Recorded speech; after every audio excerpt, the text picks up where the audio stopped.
दोस्तों आज हम 65th बीपीएससी एग्ज़ाम में पूछे गए सामान्य विज्ञान के प्रश्नों को हल करेंगे। 65th बीपीएससी में कुल 30 प्रश्न सामान्य विज्ञान से पूछे गए थे, मतलब कि कुल 20% हो गया। तो 30 महत्वपूर्ण प्रश्न, 30 प्रश्नों का जो योगदान है बहुत ज़्यादा होता है, जबकि 150 में देखा जाए तो। क्वेश्चन नंबर 51 दिया गया है, पुस्तक the origin of species, origin of species species यह किसके द्वारा लिखी गई थी? तो चार्ल्स डार्विन ने इस पुस्तक को लिखा था। डार्विन द्वारा लिखी गई पुस्तक थी और इन्होंने यह पुस्तक 1859 में लिखी थी। इसको याद कर लीजिएगा, हो सकता है नेक्स्ट टाइम पूछा जाए ओरिजिन ऑफ स्पीसीज पुस्तक किस सन में लिखी गई थी, क्योंकि बीपीएससी में जो क्वेश्चन पूछे जाते हैं ज़्यादातर रिपीटेड होते हैं और फैक्ट बेस्ड आधारित होते हैं, यानी कि फैक्चुअल क्वेश्चन पूछे जाते हैं। तो याद करें डार्विन ने इसको लिखा था और यह डार्विन की पहली पुस्तक थी। 1859 में इन्होंने लिखा था और यह जो था आधारित था नेचुरल सिलेक्शन के आधार पर, नेचुरल सिलेक्शन पर आधारित था, प्राकृतिक चयन के सिद्धांत पर यह पुस्तक आधारित थी। ठीक है, ये देखिए ऑप्शन ने दिया कैरोलस लीनियस के बारे में। कैरोलस लीनियस तो फादर ऑफ टैक्सोनॉमी है। Okay, Mendel father of genetics. Lamarck का भी सिद्धांत इवोल्यूशन से ही संबंधित है, जैसे उपार्जित लक्षणों की वंशागत से संबंधित सिद्धांत है। ठीक है, इसको हम बाद में डिस्कस करेंगे, फिलहाल क्वेश्चन हम सॉल्व करते हैं। नेक्स्ट दिया गया शैवाल और कवक, it means algae and fungi. Algae and fungi की बात की जा रही है। तो एल्गी और फंजाई के मिलने से लाइकेन बनता है। लाइकेन बहुत ही इंपॉर्टेंट है, हर एग्जाम में पूछा जाता है। लाइकेन या इसे लीचिन कहते हैं, लीचेन। Okay, lichen LICHEN। तो लाइकेन बनता है और यह मतलब किस तरह का एग्जाम्पल है, किस तरह का एग्जाम्पल है? तो ये जो म्यूचुअलिज्म से संबंधित है। म्यूचुअलिज्म का कॉन्सेप्ट मतलब ये हुआ कि साथ जिएंगे साथ मरेंगे वाला कॉन्सेप्ट, म्यूचुअलिज्म। सहजीविता जिसे कहते हैं, देखिए इंग्लिश हिंदी दोनों जानना बहुत जरूरी है साइंस में। यहाँ देखिए ऑप्शन में म्यूचुअलिज्म दिया गया है, पैरासिटिज्म दिया गया है, कमेंसलिज्म दिया गया है, कन्वर्सन दिया गया है। बात समझ में आ रहा है? ये तो एक टर्मिनोलॉजी यूज करना बहुत जरूरी है, टर्मिनोलॉजी जानना। इसका मतलब था सहजीविता। अगर सहजीविता होता तो आप आसानी से इसको टिक कर सकते थे, सहजीविता। ठीक है, जिसे म्यूचुअलिज्म कहते हैं। तो ऑप्शन बी से हो जाएगा। ऑप्शन ए दिएगा पैरासिटिज्म। म्यूचुअलिज्म का मतलब हुआ कि दोनों साथ साथ मिल करके प्रत्येक एक दूसरे को फायदा पहुंचाता है। ठीक है, एक दूसरे को फायदा पहुंचाता है। पैरासिटिज्म क्या होता है? यानी कि जो पैरासाइट होते हैं, परजीवी जिसे कहते हैं। तो पैरासिटिज्म में क्या होता है कि सिंगल साइड बेनिफिट होता है, जैसे कि जूं, हमारे शरीर पे जूं जो है पैरासाइट की तरह कार्य करता है। मॉस्कीटो है, मच्छर, यह पैरासाइट है। यह क्या करता है? जो हमारे ब्लड को सक करता है। ठीक है, तो पैरासिटिज्म में क्या होगा, यानी कि पैरासिटिज्म में एक को नुकसान होगा तो दूसरे को फायदा होगा। लेकिन म्यूचुअलिज्म में क्या होता है, सहजीविता में दोनों को साथ साथ फायदा होता है, एक दूसरे को लाभ पहुंचाने का काम करते हैं। Both are benefited to each other. इसके बाद नेक्स्ट दिया गया है क्वेश्चन नंबर 53, जीव जहाँ रहता है उसे उस जगह को क्या कहते हैं? जीव जहाँ रहता है उसे उस जगह को क्या कहते हैं? तो देखिए ये तो आप आसानी से कर लेंगे, आवास जिसे कहते हैं हैबिटेट। हैबिटेट कहते हैं, हैबिटेट मतलब होता है आवास। ओके, मतलब कि the actual location or place where an organism lives, उसे कहते हैं आवास कहते हैं। ठीक, परितंत्र तो आपको पता ही होगा कि पारिस्थितिक तंत्र, यानी कि पौधे और जीव जंतु दोनों साथ मिलकर के रहते हैं। यानी कि कोई भी जीव है और उसके चारों तरफ का जो पर्यावरण है, ठीक है, जिस वातावरण में रहता है उसे हम क्या कहते हैं? उसका परितंत्र कहते हैं। ऑप्शन ए करेक्ट हो जाएगा। नेक्स्ट दिया गया है सौर ऊर्जा, सोलर एनर्जी। सोलर एनर्जी बारे में पूछा गया है, यानी कि फोटोसिंथेसिस से संबंधित है, प्रकाश संश्लेषण की अभिक्रिया से संबंधित है। Solar energy converted into ATP। यह कहाँ पर यह संपन्न होता है? Solar energy converted into ATP, ठीक है। तो यह क्लोरोप्लास्ट, क्लोरोप्लास्ट। अगर पूछा जाए फूड का ऑक्सीडेशन कहाँ पर होता है, भोजन का ऑक्सीकरण कहाँ पर होता है, तब माइटोकॉन्ड्रिया से हो जाएगा। यहाँ देखिए थोड़ा सा घुमा दिया गया, क्लोरोप्लास्ट। तो क्लोरोप्लास्ट जनरली क्या होता है कि प्लास्टिड होता है, लवक, प्लास्टिड कहते हैं, लवक कहते हैं इसे, लवक। तो प्लास्टिड को 3 कैटेगरी में डिवाइड किया गया है। एक क्लोरोप्लास्ट, CHLOROPLAST, क्लोरोप्लास्ट। दूसरा होता है क्रोमोप्लास्ट, क्रोमोप्लास्ट, क्रोमोप्लास्ट। तीसरा होता है ल्यूकोप्लास्ट, ल्यूकोप्लास्ट। ल्यूको मतलब होता है कलरलेस। तो देखा होगा आलू का जो ट्यूबर होता है, आलू में ल्यूकोप्लास्ट पाया जाता है। क्लोरो मतलब होता है ग्रीन कलर में, जिसमें जो ग्रीन कलर के जो पौधे होते हैं, यानी कि जो पौधे की पत्तियां या जो तने होते हैं हरे कलर के दिखाई देते हैं, वह क्लोरोप्लास्ट के कारण होता है। और chromoplast other than green colour, जैसे देखा होगा पिंक कलर का टमाटर क्या होता है, रेड कलर का होता है, तो उसमें क्रोमोप्लास्ट पाया जाता है, ठीक है। तो इस तरह से कैटेगराइज किया गया है। तो इसमें ऑप्शन हो जाएगा क्लोरोप्लास्ट। और यह प्रक्रिया फोटोसिंथेसिस द्वारा संपन्न होती है।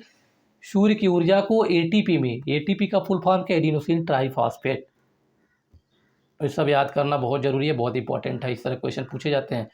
देखिए प्रकाश संश्लेषण का क्वेश्चन फिर आ गया। फोटोसिंथेसिस में क्या होता है, बाई प्रोडक्ट जिसे बोलते हैं।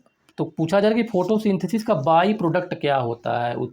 बाई प्रोडक्ट मतलब एक मेन प्रोडक्ट होता है, दूसरा क्या होता है, बाई प्रोडक्ट होता है, जिसे कहते हैं उप उत्पाद कहते हैं। तो मेन प्रोडक्ट में ग्लूकोज होता है और प्लस O2 ऑक्सीजन बनता है। तो इसमें ऑप्शन बी करेक्ट हो जाएगा। Okay. The study of bones is done under the branch of science. Next question दिया गया है, हड्डियों का अध्ययन कहलाता है, ठीक है। स्टडी ऑफ बोन्स किससे रिलेटेड है, ऑस्टियोलॉजी। इसके पहले क्वेश्चन में डिस्कस किया है osteology. Study of bones is called osteology, OSTIOLOGY, osteology. Logy मतलब होता है, लॉजी मतलब लॉगस से मिलकर बना हुआ है। लॉजी जो है लॉगस से मतलब अध्ययन होता है इसका मतलब, ठीक है। याद कि जियोलॉजी, जियो मतलब होता है अर्थ, GEO, जियो मतलब अर्थ होता है, यानी अर्थ साइंस, पृथ्वी विज्ञान का, ठीक है। सीरोलॉजी दिया गया है, ओरोलॉजी दिया गया है, ठीक है। तो सारे टर्मिनोलॉजी यूज की जाते हैं। Osteology related to bones, study of bones. Next question दिया है, निम्नलिखित में से किसकी कोशिका में कोई एंजाइम नहीं होता है। तो मोस्ट ऑफ द जो सेल ऑर्गेनेल्स होते हैं या कोशिका होती, सेल होती है, उसमें एंजाइम पाए जाते हैं। तो किसमें नहीं पाया जाता पूछा गया है, तो वायरस में एंजाइम नहीं पाया जाता है। तो 57 का हो जाएगा, option B is correct. Virus में किसी प्रकार का एंजाइम नहीं पाया जाता है। नेक्स्ट क्वेश्चन दिया गया है, मनुष्य के शरीर के किस अंग में, मनुष्य के शरीर के किस अंग में लिम्फोसाइट का फॉर्मेशन होता है। In which organ of the human body are the lymphocyte form, lymphocytes are form. तो यहाँ देखिए क्या गया है, कन्फ्यूजन काफ़ी होगा। यहाँ देखिए बोन मैरो, अस्थि मज्जा दिया गया है, लीवर दिया गया है, या करीब तिल्ली को कहते हैं स्प्लीन कहते हैं, स्प्लीन। तो फॉर्मेशन कहाँ पर होता है, स्प्लीन में तो होगा नहीं, क्योंकि spleen is known as graveyard of RBC. RBC जब ब्रेक डाउन होता है तो स्प्लीन में इसको ब्रेक डाउन किया जाता है। इसके बाद के बोन मैरो में बोन का यानी जो ब्लड हमारे हैं, ब्लड का फॉर्मेशन कहाँ पर होता है, बोन मैरो में, ठीक है। तो अगर पूछा जा रहा है लिम्फोसाइट की भी फॉर्मेशन बोन मैरो में ही होता है, और आरबीसी प्लेटलेट, ठीक है, अस्थि मज्जा को बोन मैरो कहते हैं। अगर यहाँ से होगा नहीं, इसे पैनक्रियाज कहते हैं। नेक्स्ट क्वेश्चन दिया गया है कि निम्नलिखित में से किस हार्मोन में आयोडीन होता है। आयोडीन, किस हार्मोन में आयोडीन होता है। तो आपको पता होगा थायराइड ग्लैंड के बारे में आपने पढ़ा होगा, थोड़ा सा भी अगर आइडिया होगा तो इस क्वेश्चन को आप कर सकते हैं। हार्मोन में आयोडीन, तो देखा होगा आप लोगों ने, कहते हैं कि आयोडीन युक्त नमक का प्रयोग करना चाहिए। ऐसा क्यों, क्योंकि आयोडीन की कमी से घेघा हो जाता है। तो डायरेक्टली तो बोल दिया गया आयोडीन कमी से घेघा होता है, लेकिन ऐसा किस कारण से होता है, सबसे पहले जानना जरूरी है। हमारे गले में जो होती है थायराइड ग्लैंड्स पाई जाती है, थायराइड, इस प्रकार की थायराइड ग्लैंड्स होती है। और इस थायराइड ग्लैंड में जो है 2 लोब में बटा होता है, ठीक है, 2 लोब हो गया। और ये जो पैराथायराइड ग्लैंड 4 होती है, इसी से लगी होती है बैक साइड से, पीछे से, ठीक है। तो थायराइड ग्लैंड क्या करता है, अगर आयोडीन की मात्रा, अगर हमारे शरीर में, हमारे ब्लड में अगर आयोडीन की मात्रा पर्याप्त मात्रा होती है तो यह थायरॉक्सिन हार्मोन्स का फॉर्मेशन करता है, थायरॉक्सिन हार्मोन, ठीक है। तो पूछा हार्मोन में आयोडीन मिली होती है, तो थायरॉक्सिन हार्मोन में आयोडीन मिली होती है। अगर आयोडीन की कमी होती है तो थायरॉक्सिन हार्मोन्स का प्रोडक्शन नहीं हो पाता है, थायरॉक्सिन हार्मोन्स का उत्पादन नहीं हो पाता है, ठीक है। और यह किसके द्वारा गवर्न किया जाता है, टीएसएच, थायरॉयड स्टिमुलेटिंग हार्मोन। मतलब कि जो पिट्यूटरी ग्लैंड हमारे ब्रेन में पाई जाती है, पीयूष ग्रंथि को मास्टर ग्रंथि कहते हैं, और पीयूष ग्रंथि क्या करती है, थायरॉयड स्टिमुलेटिंग हार्मोन, थायराइड प्रेरक हार्मोन रिलीज करती है, जो क्या करता है, थायरॉक्सिन के फॉर्मेशन में हेल्प करता है, थायरॉक्सिन के प्रोडक्शन में, उत्पादन में मदद करता है। और यह थायरॉक्सिन का उत्पादन कैसे होता है, आयोडीन अगर पर्याप्त मात्रा में मिलेगा तभी थायरॉक्सिन का प्रोडक्शन होगा, ठीक है। तो इससे रिलेटेड आपका कॉन्सेप्ट क्लियर हो गया होगा। टेस्टोस्टेरोन तो पता होगा, आप लोगों को बताया था कि मेल सेक्स हार्मोन्स होता है। एड्रेनलिन एड्रिनल ग्लैंड द्वारा सिक्रेट किया जाता है, ऐसा हार्मोन्स है। और यह जो है किडनी के ऊपर, हमारे दोनों किडनी के ऊपर एक एक ग्लैंड पाई जाती है, एड्रिनल ग्लैंड। इंसुलिन पता है आपको बीटा सेल द्वारा प्रोड्यूस किया जाता है। और इंसुलिन का प्रोडक्शन अगर अच्छे से नहीं हो रहा है या इंसुलिन बॉडी में ठीक से काम नहीं कर रहा है तो हमें डायबिटीज हो जाता है। ओके, देखिए घुमा फिरा के सारा कॉन्सेप्ट उसी पर आता है, सारे क्वेश्चन इससे से कनेक्टेड है। एड्स किसके कारण होता है, लास्ट सेशन में बताया था, एड्स को कहते हैं HIV कहते हैं, HIV वायरस द्वारा होता है, ह्यूमन इम्यूनो वायरस।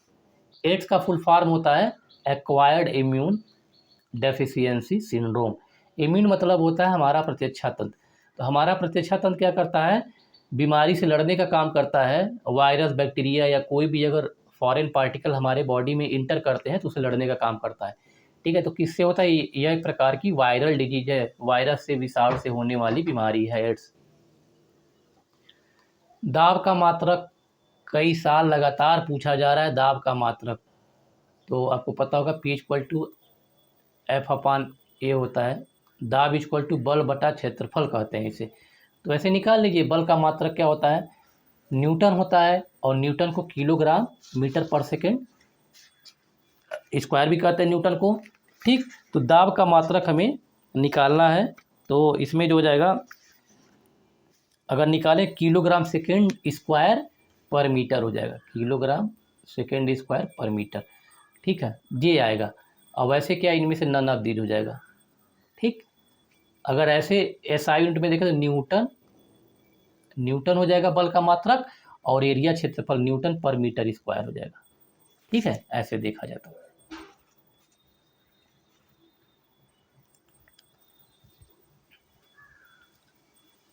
ऑप्शन ही करेक्ट हो जाएगा।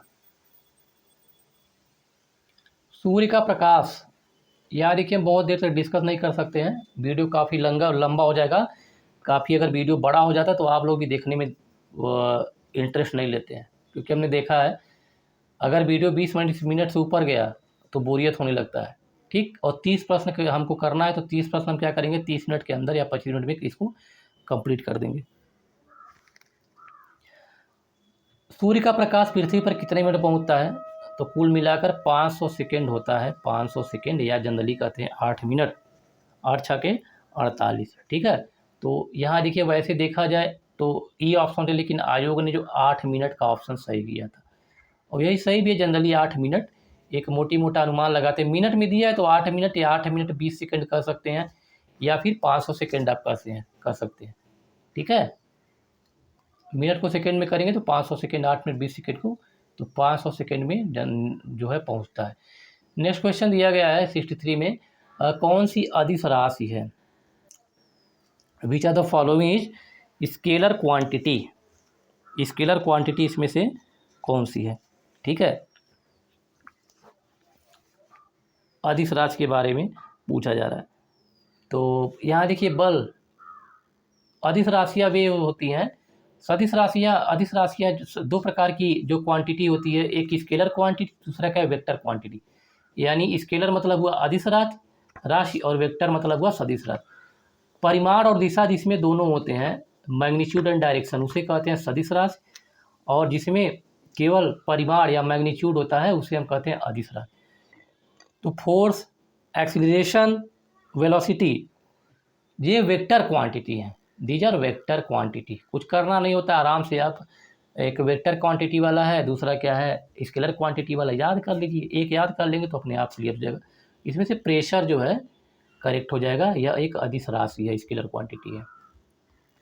निम्नलिखित में से किस राशि का मात्रक नहीं है, देख रहे हैं 3-3 क्वेश्चन पूछा गया एक ही चैप्टर से, किस राशि का मात्रक नहीं है। ठीक, तो अगर कोई रेशियो होता है, किसी चीज़ का रेशियो होता है तो वहाँ पर यूनिट नहीं ली जाती, उसका यूनिट नहीं होता है। तो यहाँ देखिए विकृत, विकृत कहते हैं स्ट्रेन। ठीक है, ये लंबाई लेंथ का रेशियो है, तो इसलिए इसका कोई यूनिट नहीं होता है। वायु में ध्वनि तरंग होती है, बहुत इंपॉर्टेंट क्वेश्चन है। वायु में जो ध्वनि तरंगे क्या होती हैं, लॉन्गिट्यूडिनल वेव्स होती हैं, साउंड वेव्स और लॉन्गिट्यूडिनल वेव्स।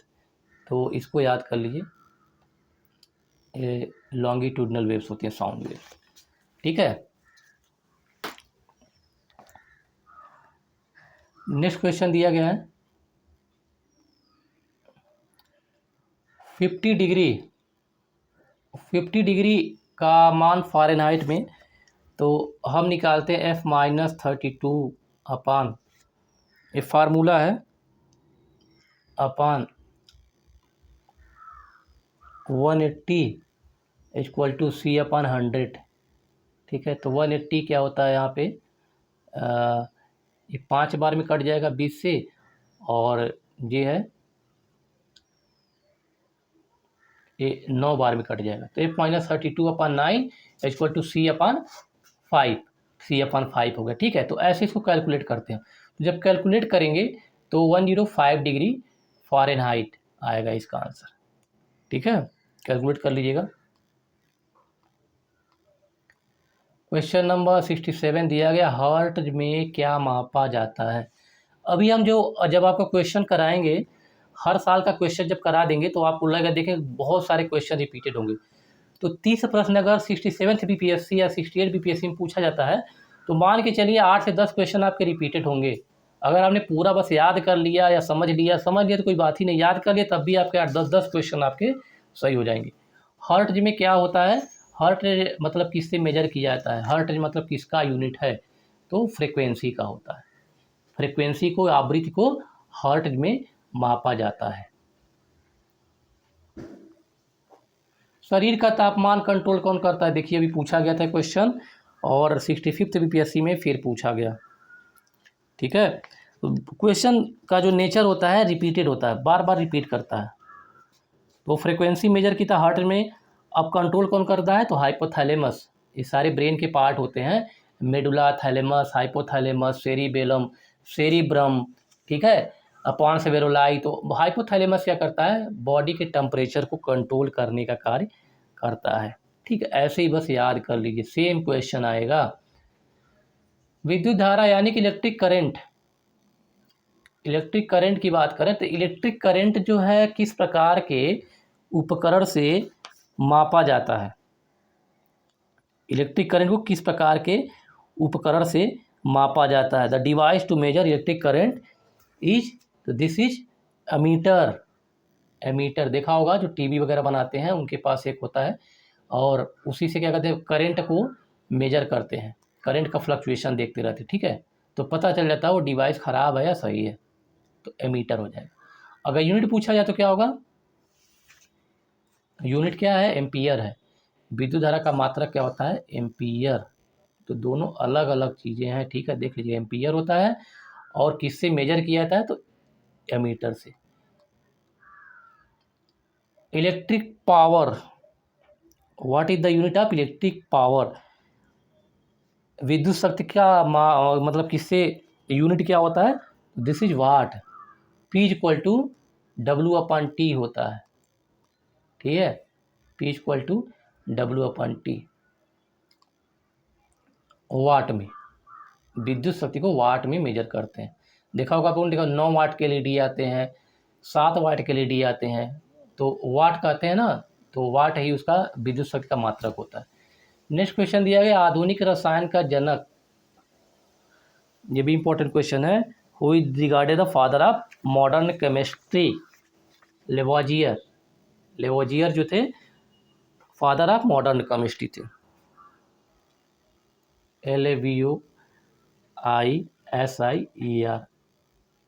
ठीक, ऑप्शन सी करेक्ट हो जाएगा। Question number 72 is given here, electron और न्यूट्रॉनों की संख्या 18 और 20 है। बहुत आसान सा है, आपको पता होगा। कोई भी न्यूक्लियस होता है, यानी कि जो भी मतलब न्यूक्लियस के अंदर क्या होगा, न्यूट्रॉन होंगे, न्यूट्रॉन होता है और प्रोटॉन नाभिक के अंदर होते हैं। इलेक्ट्रॉन नाभिक के चारों चक्कर लगाता है। इलेक्ट्रॉन और प्रोटॉन की संख्या समान होती है, जो किसके बराबर होती है? परमाणु क्रमांक के बराबर होती है, एटॉमिक नंबर के बराबर होती है। परमाणु भार यानी कि मास नंबर, परमाणु भार में से जब हम परमाणु क्रमांक निकालते हैं तो न्यूट्रॉनों की संख्या आ जाती है, ठीक है।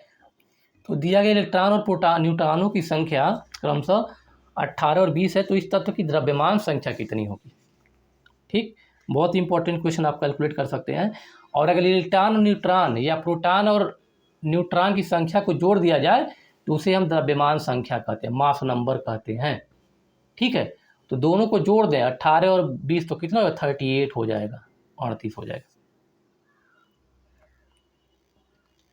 इसके बाद दिया गया है, निम्नलिखित में से किसे हंसने वाली गैस है? लाफिंग गैस, जिसे नाइट्रस ऑक्साइड, कहाँ ऑप्शन में है?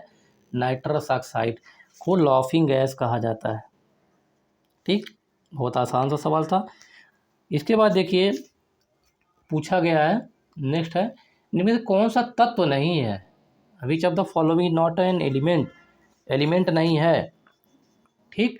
तो देखिए तत्व क्या होता है? धातु होते हैं, अधातु होते हैं। मेंडलीव के पीरियोडिक टेबल में हमने देखा होगा, तो जितने भी आपको दिखेंगे उसमें सारे तत्व की कैटेगरी में आते हैं, सबको एलिमेंट हम कहते हैं। तो उसमें धातु होती हैं, अधातु होती हैं, ठीक है। और जो गैस होती है उपधातु, गैस जो है तत्व नहीं है, गैस तत्व नहीं। हालांकि अक्रिय गैस का जिक्र किया गया, हाइड्रोजन भी एक गैस है, ठीक है, लेकिन हम उसको नहीं देखेंगे। यहाँ देखिए गैस स्पेशली दिया गया है, तो गैस जो है तत्व नहीं है। आयोग ने इसी को आंसर दिया था, ठीक है। धातु उपधातु, हाइड्रोजन भी गैस के फॉर्म में पाया जाता है, ओके, लेकिन हम उसकी बात नहीं करेंगे। इसके बाद अक्रिय गैस का एक सीरीज है, helium, नियान, argon, krypton, xenon, radon, inert gas होती हैं, जिनके बाहरी कक्षा में 8 इलेक्ट्रॉन पाए जाते हैं, तो उनकी बात नहीं करेंगे, ठीक। यहाँ सामान्यतः जनरली हमको एक क्वेश्चन को बस देखना है, मतलब क्या पूछा जा रहा है। क्वेश्चन नंबर 75, पीएच वैल्यू पूछा, लास्ट सेशन में डिस्कस किया था पीएच। तो वाटर का पीएच आसान सवाल है, 7 होता है, बताया था। यहाँ पर एक पीएच स्केल होता है, 0 to 14 तक होता है, बीच में 7 होता है। इधर एसिडिटी बढ़ती है, इधर बेसिसिटी, इधर अम्लीयता बढ़ती है 0 की तरफ, उधर क्षारीयता बढ़ती है। जो 7 होता है उसे उदासीन कहते हैं, या वाटर का पीएच होता है न्यूट्रल होता है, ठीक है, उदासीन होता है वाटर, तो इसे कहते हैं पीएच। और पीएच स्केल, पीएच इसे कहते हैं पीएच स्केल। पीएच स्केल का खोज किसने किया था? सोरेनसन ने किया था। ये भी क्वेश्चन पूछा गया बीपीएससी यूपीपीसीएस में, ठीक है। यूरिन का पीएच 6 होता है।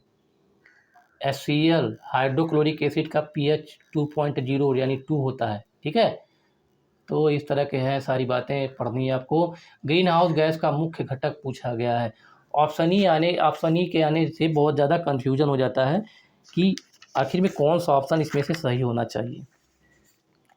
तो एक तो पूछा है कि main component of green house gas पूछा, तो मेन कंपोनेंट में लगभग सभी कुल मिला के 6 ग्रीन हाउस गैसेज हैं, तो मेन जो है तो कार्बन डाइऑक्साइड भी होता है, मीथेन भी होता है, नाइट्रस ऑक्साइड भी होता है। तो इसमें से ऑप्शन ई सही हो जाएगा। ओके, इसके बाद देखिए ऑक्सीजन अनुपस्थित होती है। ऑक्सीजन ऑक्सीजन अब्सेंट होती है तो किसमें?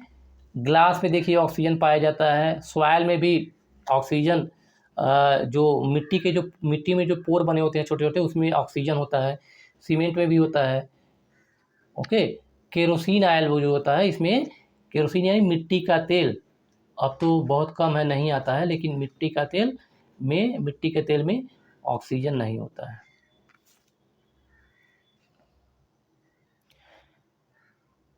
इसके बाद देखिए दिया गया है कि नेचुरल रबर के बारे में।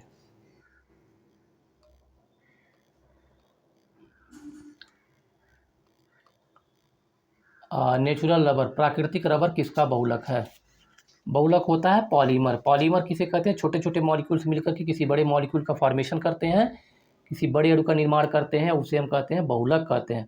तो नेचुरल रबर की बात की जा रही है, प्राकृतिक रबर की बात की जा रही है। Question number 78। तो इसमें देखिए कौन सा होगा? ऑप्शन ए दिया गया आइसोप्रीन, स्टायरीन, विनाइल एसीटेट और प्रोपीन दिया गया है।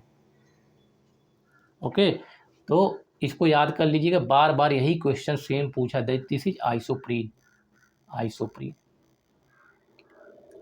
Isoprene is a natural rubber, polymer of natural rubber, प्राकृतिक रबर। रबर जो होता है एक वृक्ष होता है, वृक्ष से यानी कि ट्री होता है, और ट्री से हम क्या करते हैं? रबर प्राप्त करते हैं।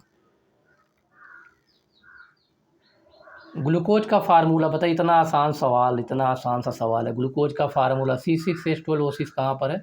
Option C is correct. इसमें कोई कन्फ्यूजन वाली बात ही नहीं है। देखिए कैसे कैसे क्वेश्चन पूछे जाते हैं। तो अगर आप डेली बेसिस पे रिवीजन कर रहे हैं ना, तब भी आपके अच्छे खासे नंबर, आप 30 में से चाहे तो 25 क्वेश्चन तो कर ही सकते हैं, अगर आप नॉन साइंस बैकग्राउंड के स्टूडेंट हैं तो भी। Question number 80, CO carbon monoxide. देखिए एक क्वेश्चन थोड़ा सा टफ हो सकता है, जो साइंस बैकग्राउंड के हैं ज़्यादातर वही करते हैं, लेकिन आपको क्या करना है? याद कर लेना इस तरह के 5-6 क्वेश्चन। वाटर का है, कार्बन मोनोऑक्साइड का है, कार्बन डाइऑक्साइड का है। इसे पूछा गया है कि बॉन्ड ऑर्डर पूछा जा रहा है कार्बन मोनोऑक्साइड में, तो इसमें जो होगा 3 ऑप्शन से हो जाएगा, इसको बस याद कर लीजिए। तो ये हमारा 65th BPSC का जो सामान्य विज्ञान का पेपर था हमारा कंप्लीट हो गया। इसको बार बार आप रिवाइज कीजिए। ओके, और एग्ज़ाम आपका जल्द ही होने वाला है। शायद हो सकता है कि अक्टूबर में एग्ज़ाम ना हो। अक्टूबर में 3 या 4 अक्टूबर को दशहरा का त्यौहार है, उसके पहले एग्ज़ाम करा लिया जाएगा। हो सकता है एक हफ्ते पहले करा दिया जाए, यानी कि सैटरडे या संडे के दिन, सितंबर में जो लास्ट वीक में सैटरडे या संडे होगा, उस दिन एग्ज़ाम कंडक्ट करा लिया जा सकता है। अभी मतलब आयोग पता नहीं होगा कि नहीं, कुछ कंफर्म BPSC के मामले में कुछ कहा नहीं जा सकता। तब तक के लिए आप लोग तैयारी करते रहिए।